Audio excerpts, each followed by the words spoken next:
We should first of all explain what neocolonialism is all about.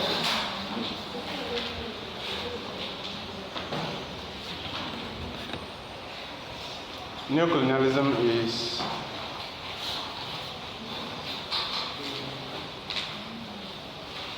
an aspect of post-colonialism.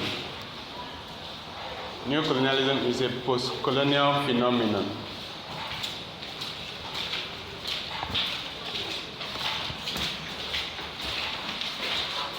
And it simply means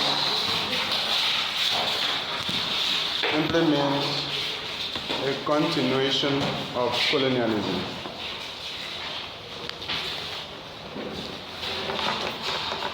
Simply means a continuation of colonialism.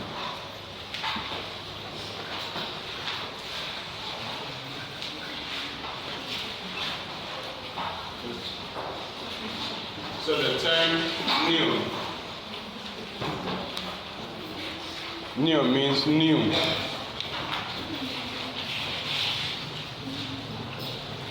New. So it is a new form of colonialism. Neocolonialism implies a new form of colonialism.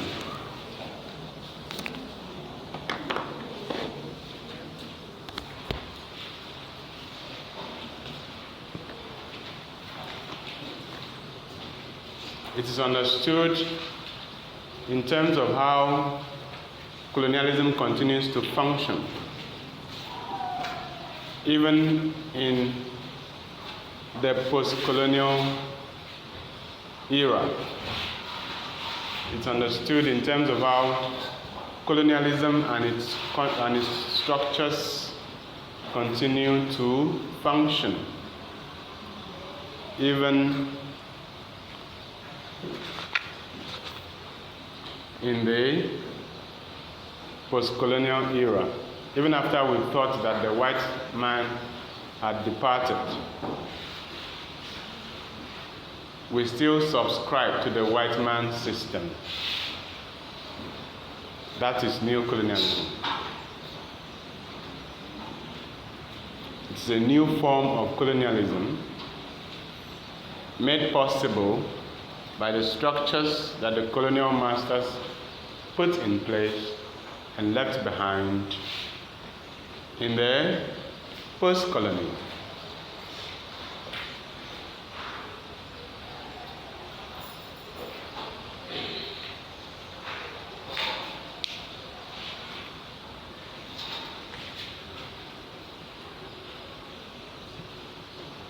The first of these structures is leadership. The first of these structures is leadership. We have neocolonial leadership. Immediately after the white men departed, in fact, when they knew that they were going to leave, they started raising leaders who will speak and act like them. But these leaders are no more white people, they are black people. But they don't think like black, they think like white people. And they have the same beliefs as white people. So we call them neocolonial leaders.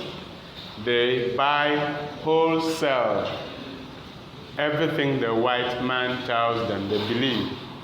Tell them, go and take injection, they go and take the injection. After all, it's the white man that has told us to take the injection. And so it must be good. Right? They don't scrutinize. They are neocolonial leaders.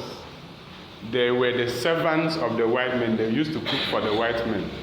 They used to sweep the floor for the white men. They used to wash the clothes of the white men. So when the white men were about to leave, they said, these guys are loyal. All right? But I call them stooges. I call them stooges.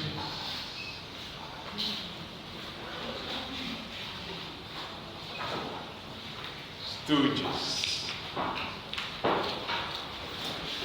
Because they are servile. They don't have a mind of their own. So whatever the white people tell them, that's what they do. And they behave just like the white man. And they treat down people the same way that the white men treated them. If the white man used to kick the people once a day, the black leaders will kick the people 3 times a day, first in the morning, then in the afternoon, and the evening. Okay?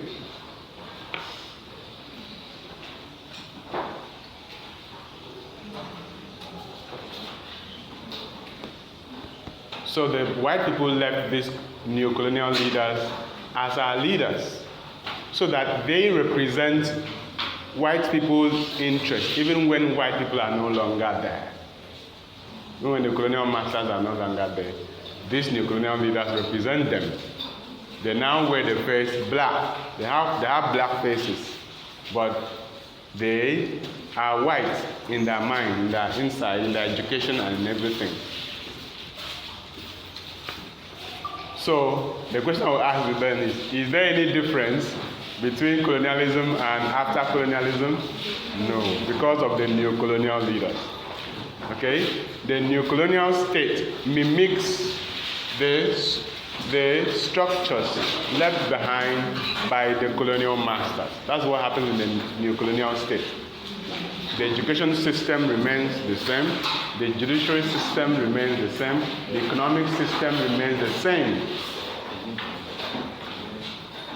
And when they remain the same, that means they work in the interest of the colonial masters. The colonial masters don't need to be here again in order to earn or benefit from whatever proceeds are got from the country or from the continent, because they have put structures in place. Another level of neocolonial structure is the institution. The institution left behind by the colonial masters. It's part of the structures that maintain the neocolonial state. It's part of the structures that maintain the neocolonial state.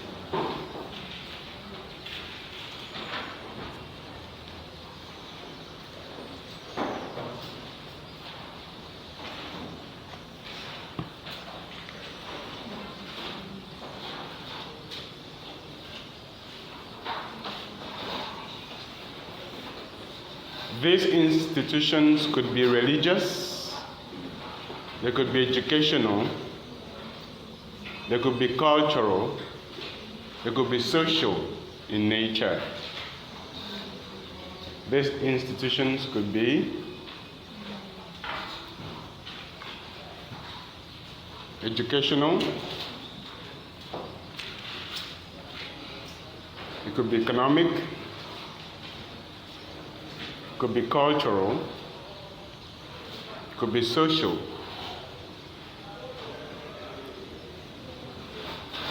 In nature, could be religious. And as far as these structures remain, then the colonial masters continue to exert influence on the post-colony.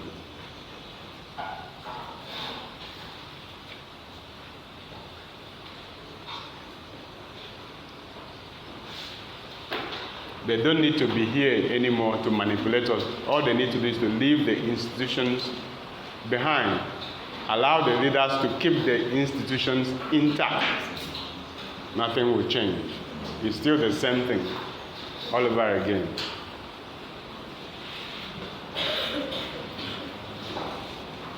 Then another level of the structures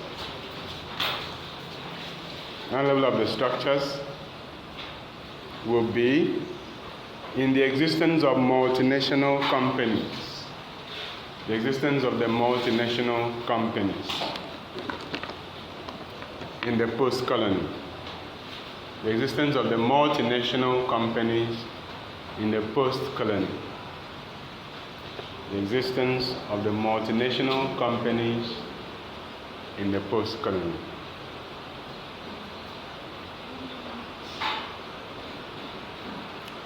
Remember that colonialism was run through corporations, through companies. And indeed, of course, the capitalist world is always run through corporations. The existence of companies. Companies, multinationals, represents the political interest of the countries of their origins. That's what you need to understand. Economics cannot be divorced from politics at any given time. Alright? Cannot be divorced from politics. So any multinational company in your country is not representing the interest of your country, it's representing the interest of the country of its origins. Take, for instance, if you have a Chinese company in Nigeria, the Chinese company in Nigeria is not here to serve Nigerian economic interests. It is here to serve whose economic interest? The Chinese economic interest. That's what you need to understand. Okay? So, all those big corporations, all those big companies, Shell, Mobil, Julius Berger,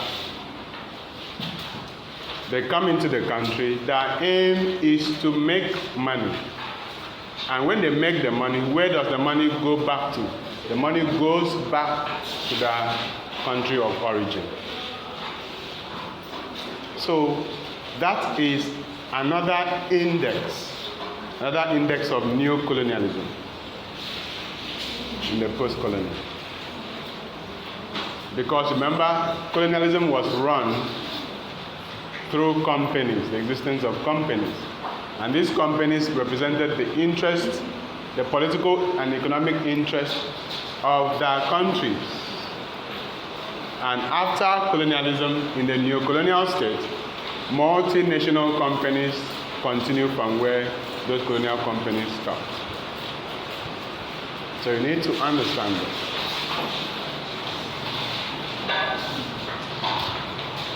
Finally, I would like to mention the exploitation of culture. The exploitation of culture as a neocolonial structure. The exploitation of culture, or if you like, the importation of culture, depending on how you look at it. All right?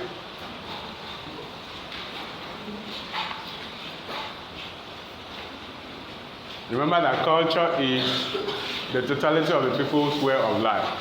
Okay? Culture is now a billion-dollar company. All right? In fact, investment. Culture is now a billion-dollar investment.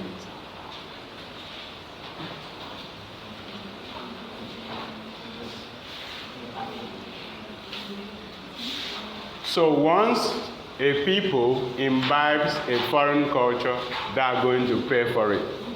And when I say pay for it, I mean literally. I'm not talking about figurative payment. I mean literal payment, right? They're going to pay for it. Let me give you an instance. Say food. You don't want to eat your mom's food in the village. Okay? And probably you don't like native food because they are local. You like local food. Alright? And you don't like MTN rice. You don't want to eat MTN rice. Okay? Because it's local, not delicious. So we are likely going to tantalize us. And we're likely going to crunchies. Okay? And when you go there, you're likely to eat burger and fried rice, okay, and take ice cream, Okay, some people will go to McDonald's where it's present.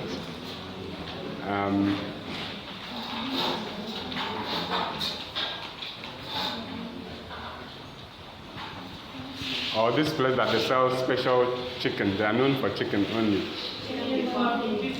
Chicken Republic, fine, but there's another one. There's another one. You guys are good at this thing. So. KFC. KFC. Alright? KFC. Do you have KFC in Akwa Ibom? Why? Somebody should go and buy the franchise and bring them into Akwa Ibom. Alright? Those are mostly, if you count, these are multi-million naira businesses. But it's just food, right? But they are multi-million naira businesses. And that's just an aspect of culture, just one aspect of culture. And you can imagine what they make in a day, and then add it to a month, and then in a year. Because you choose not to eat your local food, your mom's food. Right? They make a lot of money off you. So once you begin to imbibe another person's culture, you're going to pay. Literally.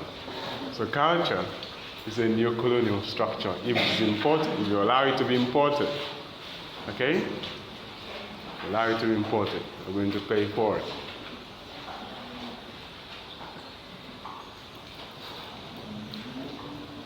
They make a lot of money, and it's a serious investment because they have to get the land and erect the building, set up the place, and then prepare the food, make it as beautiful as possible, even though it's poison, so that you'll be attracted to eat it. All right?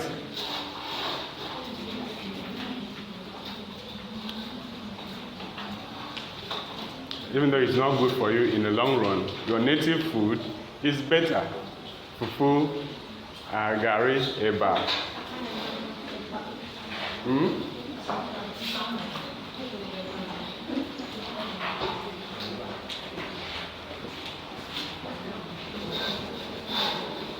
Dodo. You take dodo, right? Instead of all those things. Nobody's listening to me.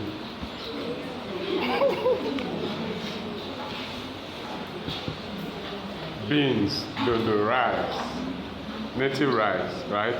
Like Abakaliki rice, the one that has sand. Right?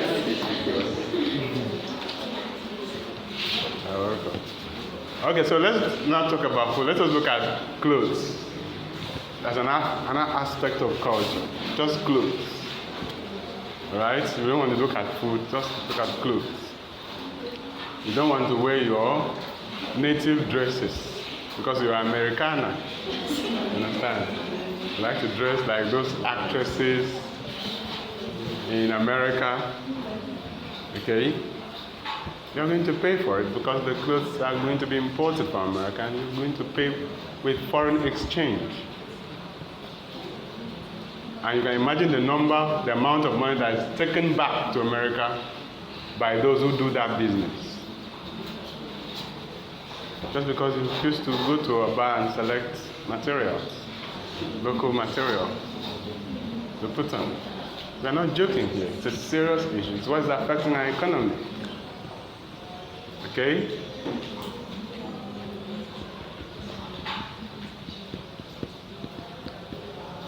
On the other hand, we also have Nigerians who have begun exporting these cultural artifacts, these cultural assets to America and to Europe.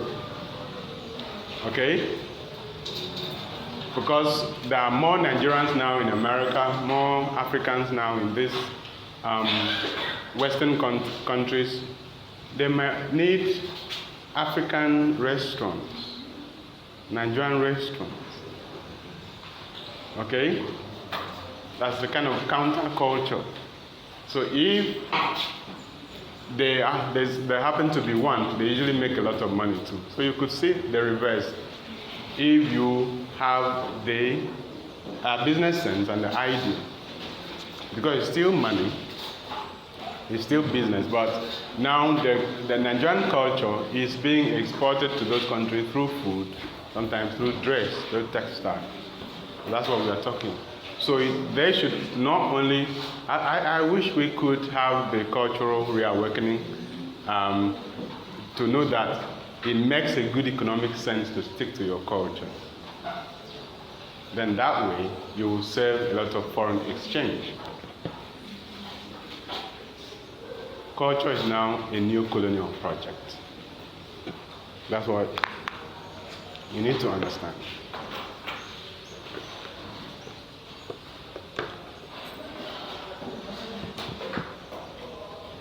So that ends our discussion on the historical approach.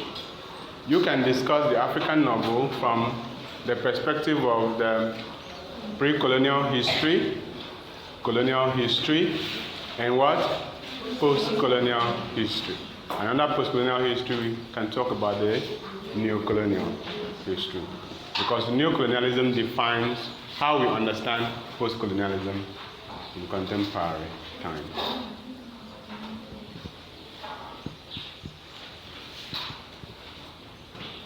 Okay, so let's just move on to another approach.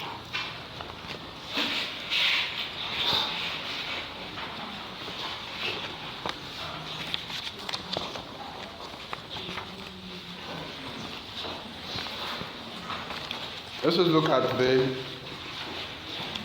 the formal structuralist approach to the study of the African novel. The formal structuralist approach to the study of the African novel.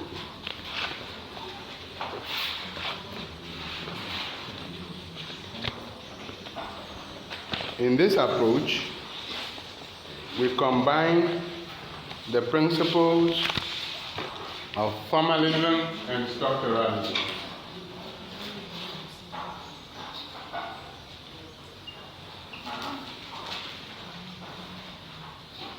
In the study of the African novel, we combine the principles of formalism and structuralism in the study of the African novel. Both formalism and structuralism study the structure and form of a literary work. Both formalism and structuralism study the structure and form of a literary work. Both formalism and structuralism study the structure and form of a literary work.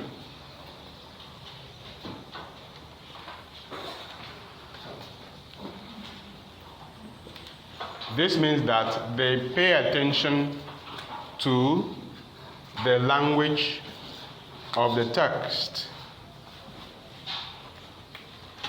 They pay attention to the language of the text. They pay attention to the linguistic structures in the text.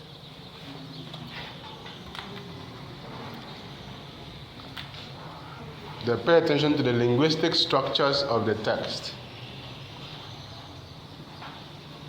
They pay attention to how the different parts of the text come together to generate meaning. They pay attention to how the different parts of the text come together to generate meaning.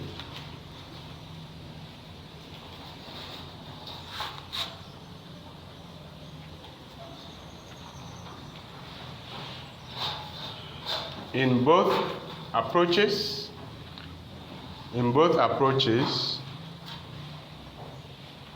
not much outside reference is needed in order to understand the text. Not much outside reference is needed in order to understand the text. Not much outside reference is needed in order to understand the text. Meaning that the critic has to pay attention to the text and the text only. Meaning that the critic has to pay attention to the text and the text only in order to get its meaning.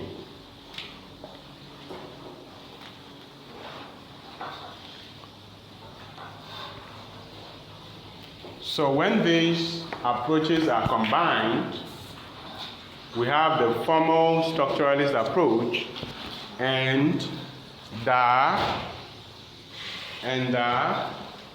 tenets are collapsed.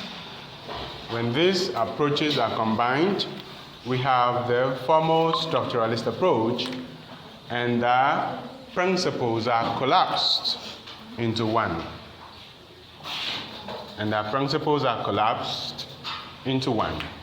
When these two approaches are combined, we have formal structuralist approach to the study of the text, and the tenets and principles are collapsed, so that a formal structuralist approach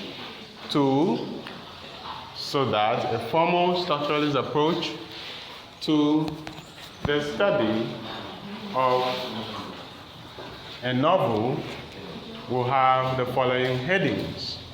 So that a formal structuralist approach to the study of a novel will have the following headings.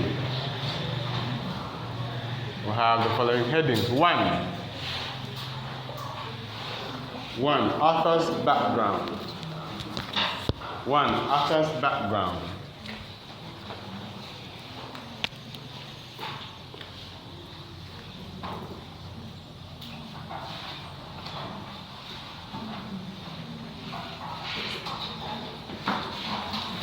Two, background to the text.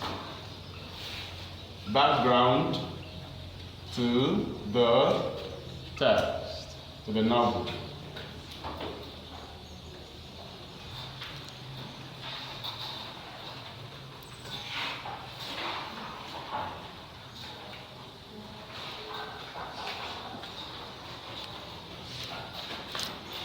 Three, subject matter.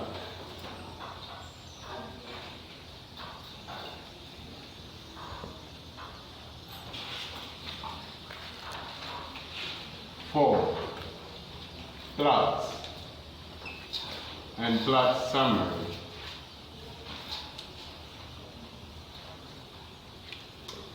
Five, you can have setting. Six, you can have point of view.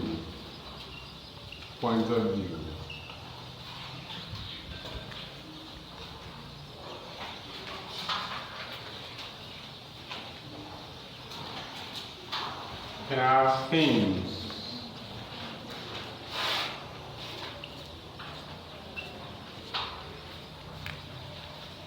You can have characterization.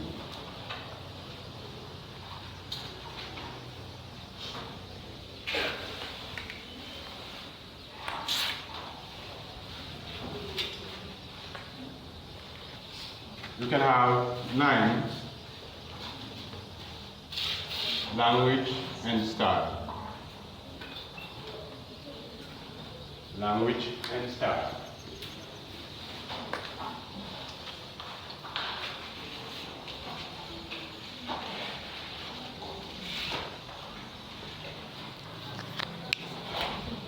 Let us begin with the author's background.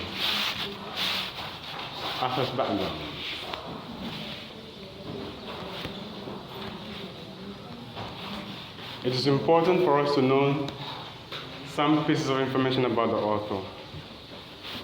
It's important that we know some pieces of information about the author. It might guide us in the understanding of the work. It might guide us in the interpretation of the work. It might also guide us in situating the work in the right milieu. It might also help us to situate the work in the right milieu. The right milieu. Right milieu.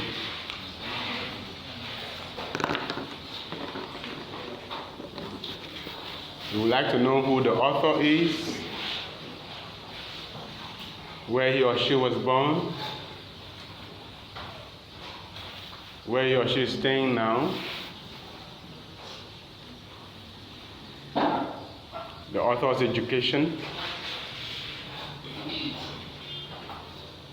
the author's occupation, apart from writing, because writing is also occupation, mind you, even though it does not pay in Nigeria. It's an occupation.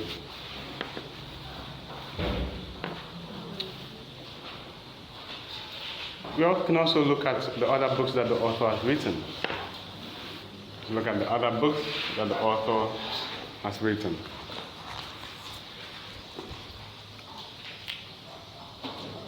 Any useful piece of information about the author can be represented under author's background. Any useful information about the author can be represented in the author's background. And then we have background to the text. Background to the text. Or background to the novel, because we are dealing with a novel.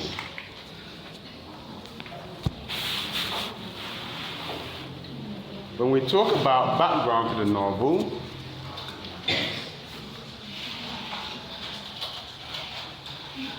I think you should pay attention because you are likely to interpret Impostor Alert from the perspective of any of these headings. So you need to know what each of them means, and when you read the work, you apply the idea. Okay?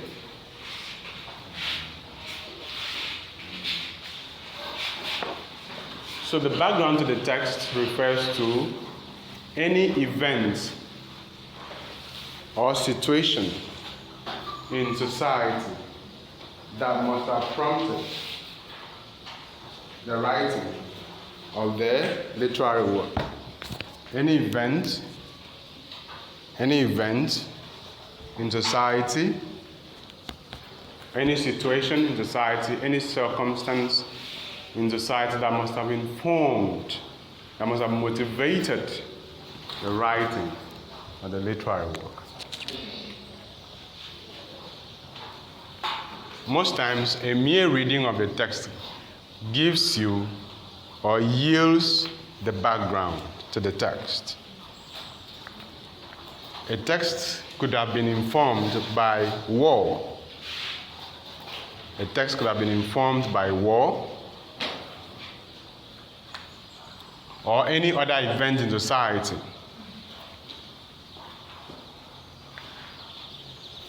The background to Things Fall Apart is European colonialism. The background to Half of a Yellow Sun by Chimamanda Adichie is the Nigerian Civil War.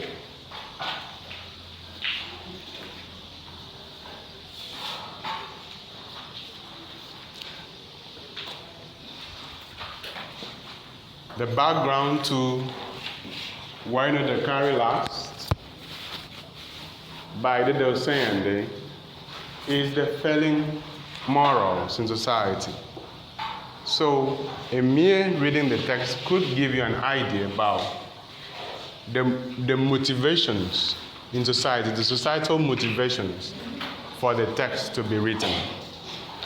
That's the background.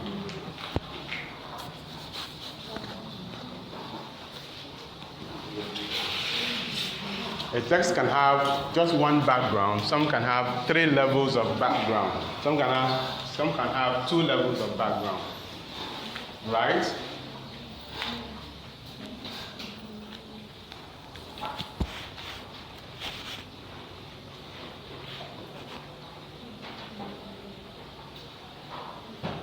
For instance, Let Me Die Alone has 2 levels of background. 1, colonialism, and 2, the problem of female leadership in Africa.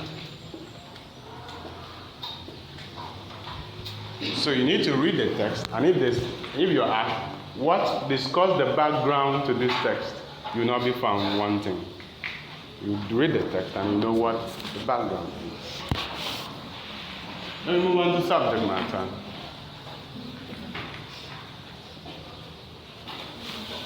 The subject matter of a work of art. The subject matter of the work of art is what the work of art is all about. The subject matter of the work of art is what the work of art is all about.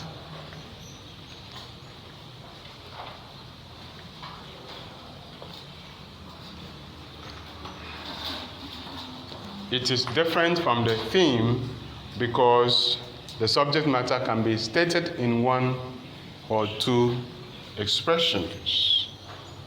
It is different from the theme because the work of art can be stated, because the subject matter can be stated in one or two expressions.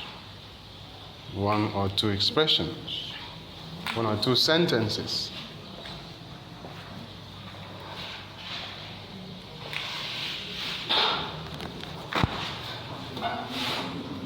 The subject matter of Things Fall Apart is the tragedy of Okonkwo.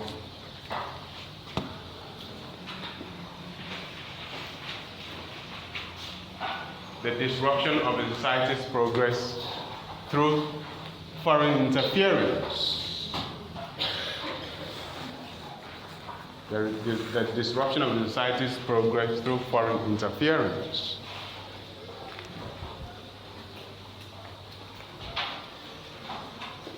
Then we look at plot. Plot.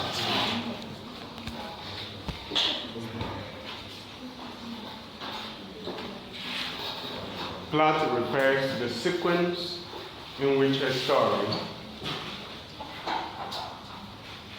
the sequence in which the events in a story are arranged. Plot refers to the sequence in which the events in a story are arranged. Plot refers to the sequence in which the events in a story are arranged.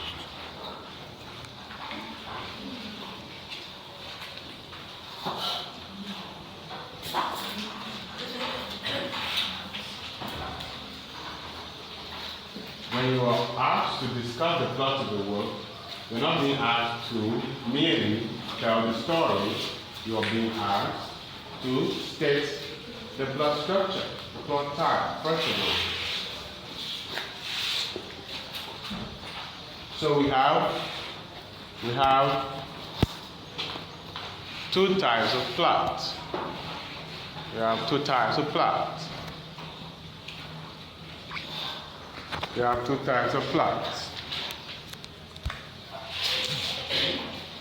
We have the chronological plot. Chronological plot.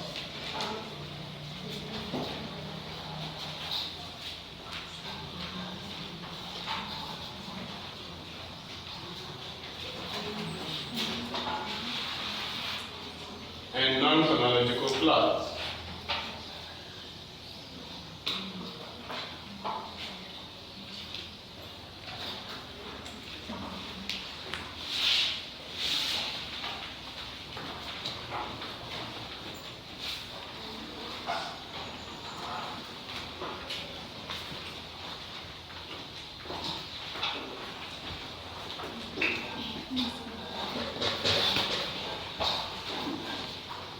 For the chronological plot, events in the story are arranged linearly, in a linear fashion, from the beginning to the end. From 1 to 100, from A to Z, in the order of occurrence. Chronological plot, the events in the story are arranged linearly, from the beginning to the end, from A to Z, from 1 to 100. in the order of occurrence. In the order of occurrence. In the order of occurrence.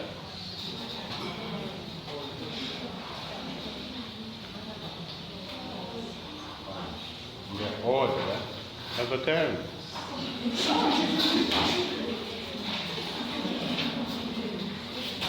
So this event happens first, then this one follows, then this one follows till the end. That is chronological plot. If you don't call it chronological plot, you call it linear plot.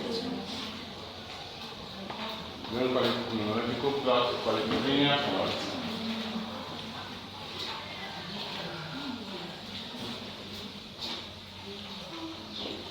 You can also call it organic plot. You can also call it organic plot. And then you have non-chronological plot.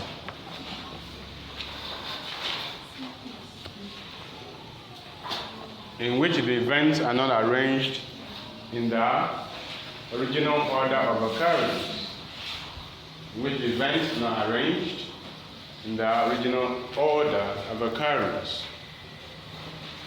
In which the events are not arranged in the original order of occurrence.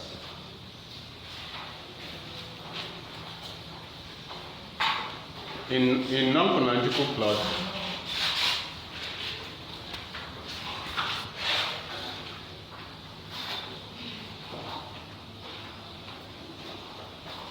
the last event can come first, and the first event can come last.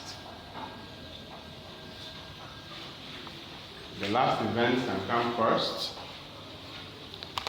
Okay? Chronology is 1, 2, 3. Non-chronology would be 3, 2, 1, 1, 3, 2.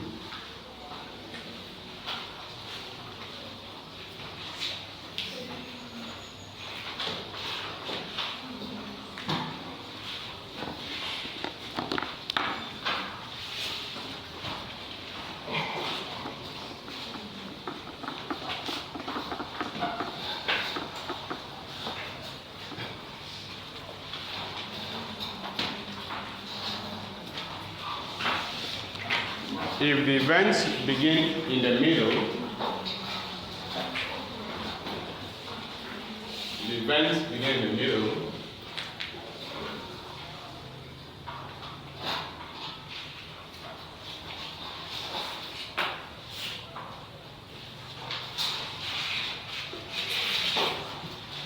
then it is called in medias res.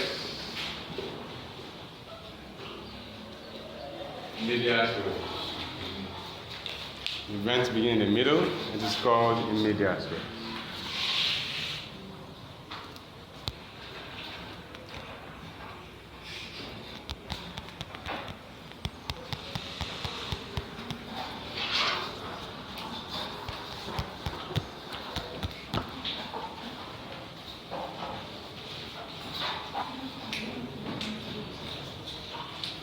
It is Latin for in the middle of things. It's Latin for in the middle of things.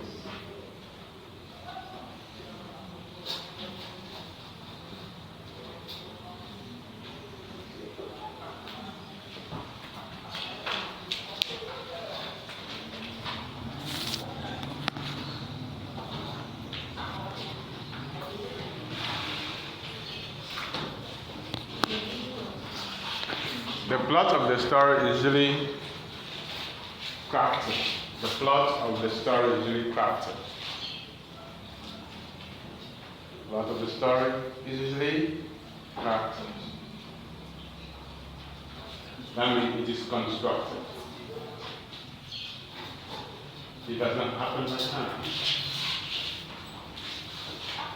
It's a creative endeavor. And the reason it is crafted is so that you can achieve climax. So you can achieve what? Climax. The story builds to a climax.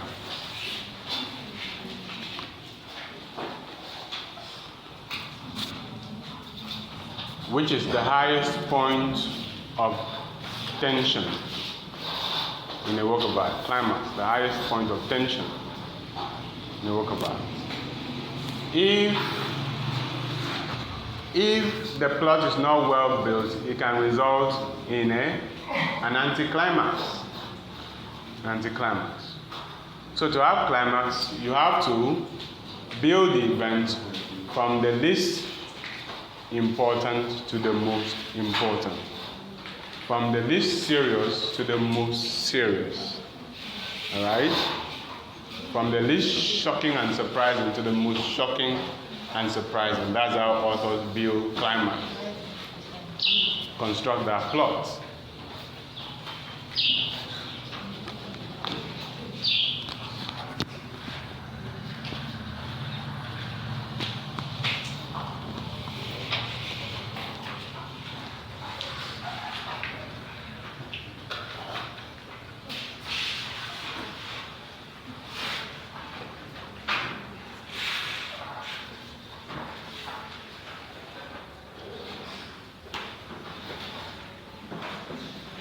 So we can take 3 sentences to illustrate the point in the plot.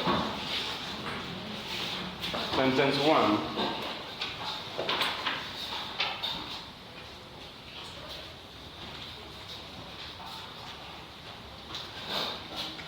The building collapsed without warning.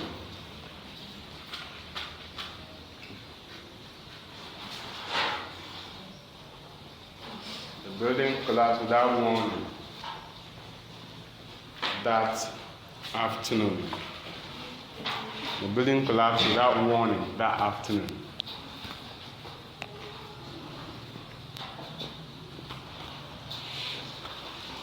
Sentence 2.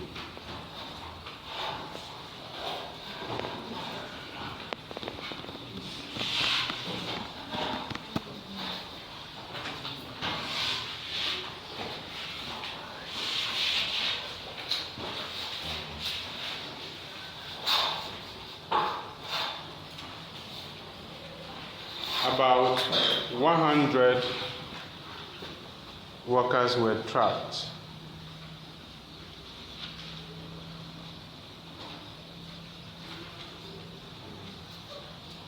About 100 workers were trapped inside.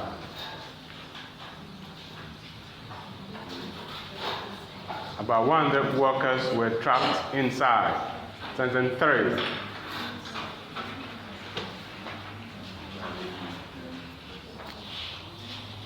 After 1 week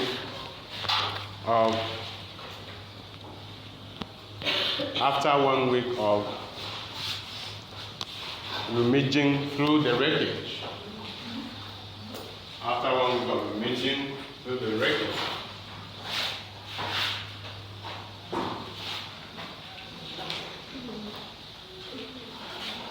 no one survived. So the wreckage, no one survived.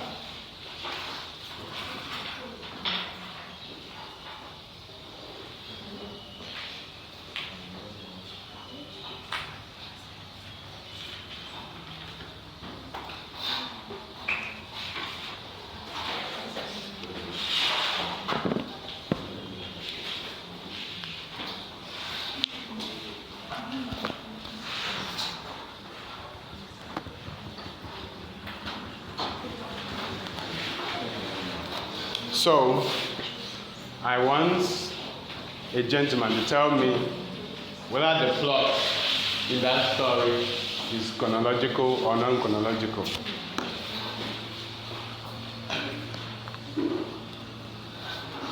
A gentleman. A gentleman.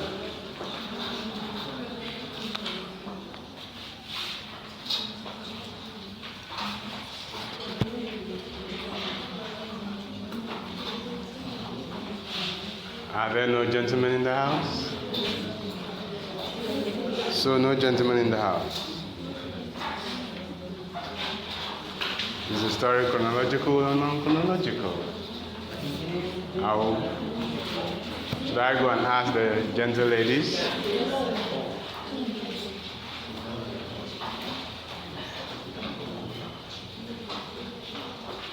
All the gentlemen are humble.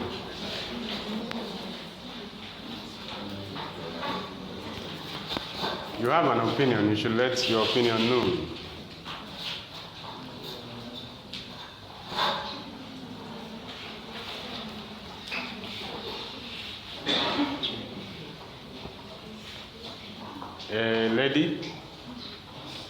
A lady, since there are no gentlemen in the house.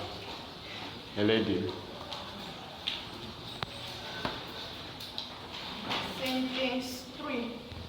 Excuse me, look at the 3 sentences and tell us if it is chronological, if the story they tell is chronological or non-chronological in plot. That's what we want to know.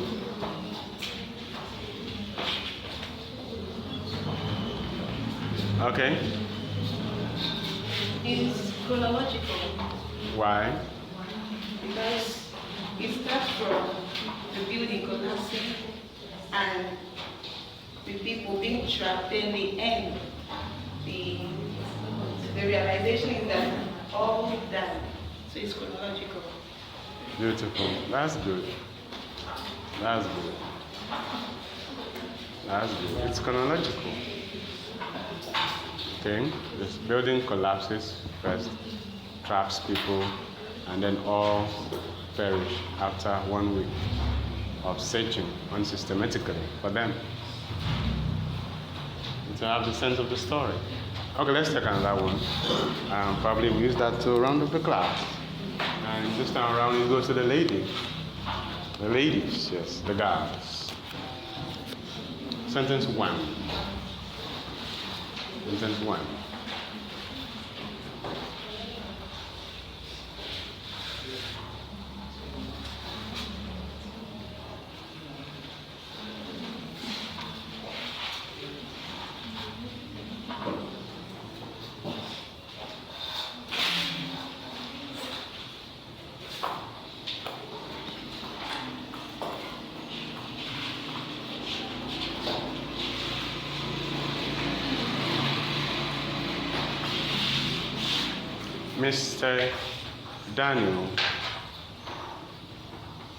Mr. Daniel collapsed in the office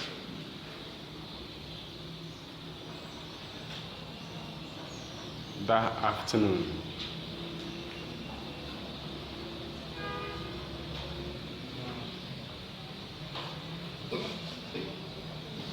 Two.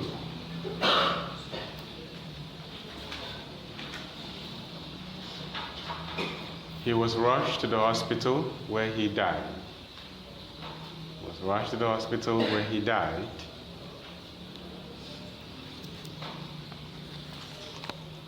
Was rushed to the hospital where he died. 3. Only in the morning, he had beat his family. Only in the morning he had bid his wife and children farewell as he went to work. Only in the morning he had bid his wife and children farewell as he left for work.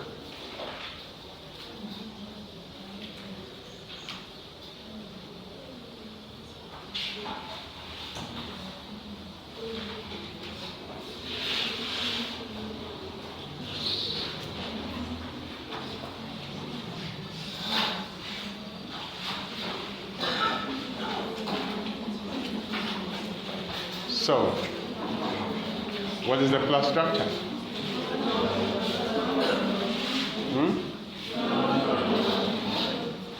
Okay, so we need a representative of the ladies to stand up and explain to us.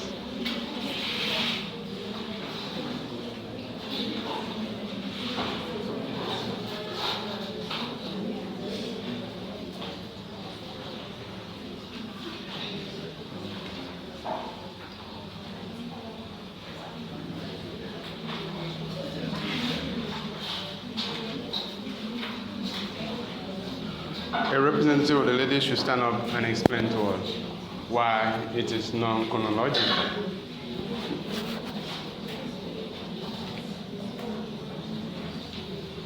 No representative?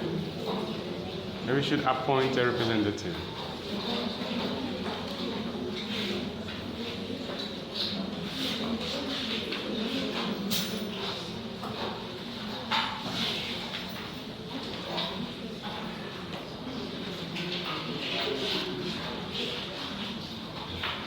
Where does the story start? Eh?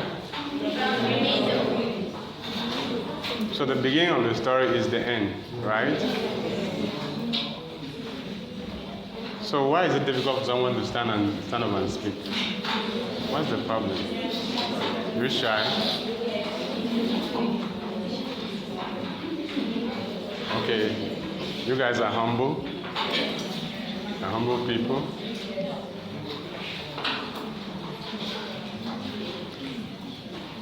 Okay, so the end of the story is actually the beginning.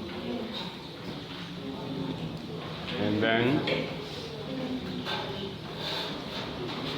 followed by number 2.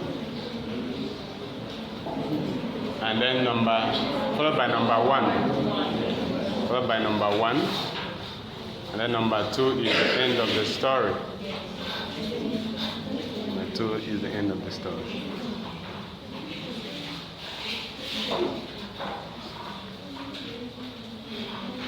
Okay, so we'll pause there for today on the African novel. When we meet again, we'll continue from there, but for now we switch to the next course.